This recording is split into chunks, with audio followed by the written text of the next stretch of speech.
Hi everybody, Johan Swart again from Miyosi, Mozambique coffee farm, the racemosa producer. Man, just the guy who does the strange coffee.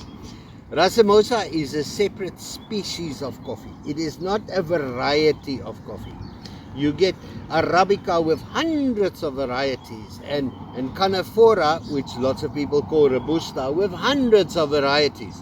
This is a species. This is a species of coffee on its own. And I believe that the future of coffee lies in species, not in varieties.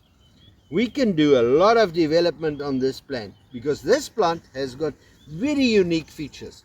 First of all, its genetic structure. This plant has 22 chromosomes, right, which gives the scientists a lot of hope.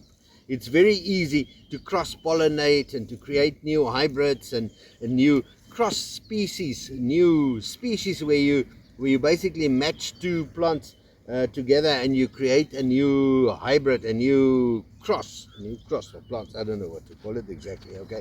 Right, now, what can these plants handle and what can't they handle? First of all, we said that they can handle high temperatures. How high is high? We live in southern Mozambique. It gets stinking hot here. These plants that are standing here have tolerated degrees in Celsius of just over 50 degrees Celsius during the summer. This is the temperatures we experience in southern Mozambique. Cold. Can these plants handle cold? We thought not. And we were very scared this year when our temperature here dropped to 5 degrees Celsius. These plants survived the 5 degrees Celsius and they are flowering. One of our commercial growers came here and said, I want to take some of these plants to Johannesburg. Now, Johannesburg is a very cold place. I said, no, my friend, it's not going to survive there. He said, no, I've got a greenhouse. I'm going to put it in the greenhouse. I said, okay, I'll take your money. Take the plants. There you go. And he left. They took it to Johannesburg. Now, during the same cold spell that we had when we had 5 degrees here, in his greenhouse in Johannesburg, the temperature dropped, and we're putting in the picture for you so you can see what the temperature dropped to. The temperature dropped to minus 5.8. That's below freezing. That's black frost inside the greenhouses. The temperature outside the greenhouse was probably minus 8, minus 9 degrees, right? You know what? Those plants are flowering. Those plants are flowering. They looked dead, they dropped all their leaves and they started flowering. So how low a temperature we can handle? I would say under exceptional circumstances down to minus 5, which is miraculous, right? How much water do they need? They can do with water. These plants, they don't want drought all the year round. They can handle water. What they can't handle, and here we're posting a picture again, what they can't handle is to stand in water. Once they get waterlogged, they're dead. Right, so you can plant them in white beach sand. As long as it's well draining, this plant will survive. As soon as it gets waterlogged, the plants are dead. So, pests and plague, berry borer, not known to attack Coffea racemosa. Coffee leaf rust, unknown in Coffea racemosa. Nematodes, not known in Coffea racemosa. Man, there are so many coffee plagues and pests. I don't even know them all because I don't need to know them. Because we grow a plant that don't have them.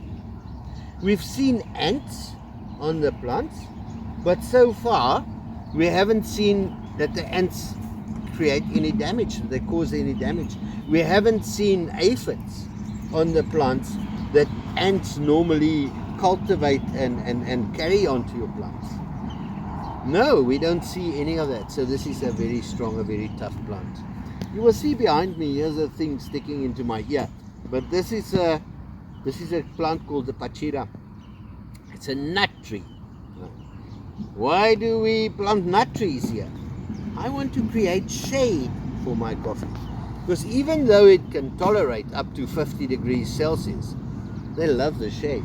I've got sections here in my plantation where I've got lots of shade and others are just open, and I notice that the plants growing in the shade do a little bit better. Not much, but they do a little bit better. So we are trying to create our coffee forest.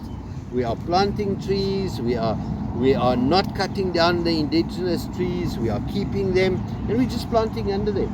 Yeah, we made rows. This was a lawn before, right? So this was, my boy used to play with his soccer ball here, and we just decided, you know what, I need space to plant coffee, and unfortunately the lawn came second. So this is where we plant our coffee. This is what racemosa looks like. I hope lots of people watch this and distribute these videos, because there is absolutely no information about this type of coffee available. I found some videos on YouTube of guys tasting it and telling people that this racemosa coffee is very rare. Yes, it's very rare. But now you can show them what it looks like when it grows, and soon we will have a crop to sell. And then you can go taste it. So push your local coffee shop and tell them, listen, contact that guy in Mozambique. He will soon have coffee for sale, right? And we will gladly supply those that ask. I thank you. Please subscribe to our channel. Please like it if you do like it, and I don't see any reason why not. And if you have any questions, ask. We don't keep any secrets. I thank you. Goodbye.